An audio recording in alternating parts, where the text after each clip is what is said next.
So we've got Cats heading off at bung line 1. Yep. Mansfield at 2. Wolfson 2, who are the highest second boat of the river at bung line 3. Lineker at 4. Hilders at 5. And Teddy away. Hall at 6. Hughes at 7. And they're off. Women's Division 3 is underway. We're pointing the wrong way. What you said about the... Yeah, they were pointing the right way, but they had a wobbly stroke or two off the start, which hasn't helped them, whereas Mansfield kept a cooler, calmer head in the boat, and they have probably got the smoother start, which would be better for their confidence. Meanwhile, we've got an interesting three-boat sandwich here between Lineker, St Hilders and Teddy Hall. This could develop into something interesting in the gut. My mind is on this to get really interesting really soon. Lineker out in the middle of the river. We'll definitely mention that to Scott later on, and I'm sure he'll be furious about it. But actually, Lineker running away now as St Hilders try and close in for the kill on Lineker. Let's zoom out a bit on Lineker and let's see how close Hilders get. I had a feeling they'd have them before the bridge, but they're getting a bit wobbly in the dirty water. Let's switch.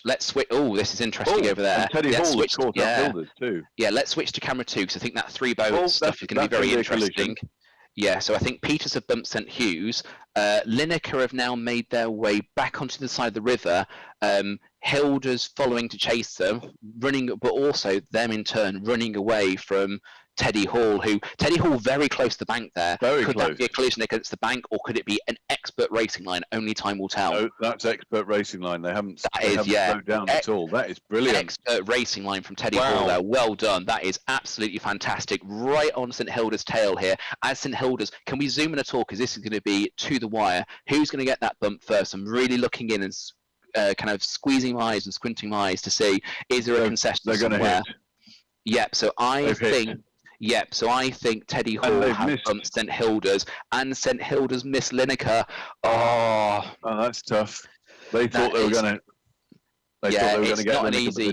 it's not an easy situation for St Hilda's to be in there because they don't want to kind of concede too early. But if they concede, they don't get tangled up like they did a little bit with Teddy Hall, they could have still been right on the tail of Lineker. Yeah. That said, they've still got a good, they've still got a good 1,200 meters to reel them in. Yep. Yes. So that's Hilders and Lineker. Actually, Hilders are making an impression and get on Lineker. So I think let's cut back to camera 3 and let's see these two crews as they exit the gut. So that's Mansfield coming out the top of the gut. If we can pan right a little bit and let's keep to the tail of what's going on at the stern at the back of the Lineker Cox where the boat is, because I think that's where most of the excitement is happening. It's pretty evenly spaced and a bit uneventful at the top of Women's Division 3. If we can pan right on this camera, let's see what's going on between Lineker and St Hilda's. That could be very tight at this current point. No, that's Lineker gone through and there's nothing behind them.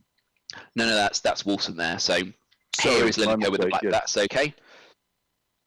Hilders have dropped back a bit. Now that's a bad sign because Hilders Boathouse is where this camera is, so there'll probably be some people cheering on Hilders, and this is where Longbridge's crews tend to get a bit of a boost, but they've now dropped back a fair bit down to maybe 2/3 of a length. I think Hilders have they've gone for the flying eye tactic to try and survive off Teddy Hall. Didn't work for them, and I think Endurance is winning out on Lineker. That said, Lineker have quite a wide racing line, which is very interesting, which is not doing them any favours. Hilders, having gone grubbing up the weeds on one side and now just trimming the trees on the other side and doing a really good job of it. So we see here from the New College Boathouse, we get an excellent shot of the top 4 crews in this division, which are St Catherine's, Mansfield, Wolfson 2 and Lineker. I've got to say it's pretty uneventful between these 4 crews. This is typically what we tend to see in Women's Division 2 and Women's Division 1. Not many bumps, people staying pretty evenly spaced because the standard is pretty high, and it's a lot harder when you've got consistent crews to make up that 8, 10, 12 seconds to make a bump. Yeah, the speed difference is a lot less, but St Hilders are definitely closing in on Lineker a bit down in between 4th and 5th.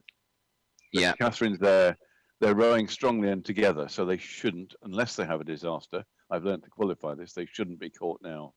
They've got it's only been 8 years since we last broke a blade by crashing into Top Gut. But I'll tell you a fun fact about the Cat's Blades later on, so remind me to tell you about that.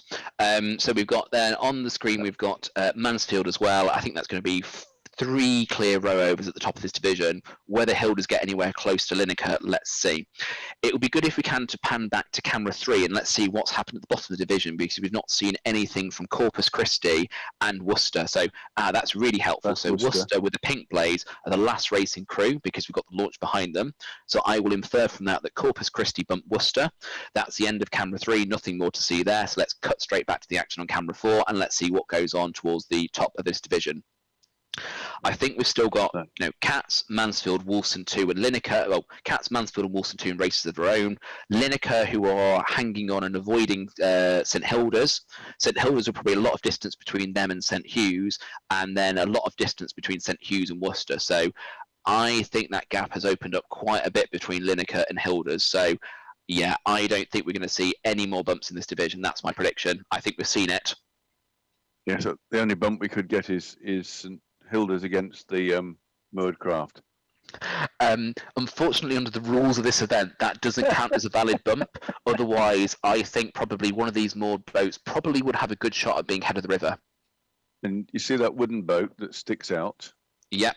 I've hit that before in a pair, going the other way. Yeah, and especially in a pair, it's a coxless boat, so navigating without a cox is pretty difficult. Yes. Blind pews, I call them. Mm. And that's why you have 8s up at Oxford. It's much more sensible way of getting a lot of people on the water. Cox space. Now, Bill's just frozen. Just coming up there, you see Lineker with the big crosses on their blades, being followed up by St Hilders, who I don't think are going to catch them. And then the last crew that you can see coming up, not Worcester, that's St Hugh's. That's right. St Hugh's are following up because Worcester were coming up. They must be a long way behind. They're the ones with the pink blades with a cross on them. So there'll be one more crew coming up behind these. I think you're absolutely right. And this is filled with the modern technology. I was just going to point out there. What it is actually is my home Wi-Fi system, which I set up, miraculously cuts out at some point between 4 and 5 p.m. several times. I've not looked at what the cause of it is. It's on my to-do list, but commentating bumps and sorting out my life right now is a high priority. I was going to say actually just before I did cut off, so interestingly between the Hilders and Lineker, Hilders were trying to chase Lineker, but Hilders were doing a lot of swerving and steering. I don't think it would have made a difference, but using your rudder as a cox takes speed away from the boat, and it's very easy as a cox to think about making a beeline, to be fair, as it did to begin with, which was the right thing to do, but then swerving around the river for sake of following another crew that's swerving. You're basically taking their disadvantage and copying it and suffering that yourself. So thinking about when to hold your line as a cox is a really important consideration.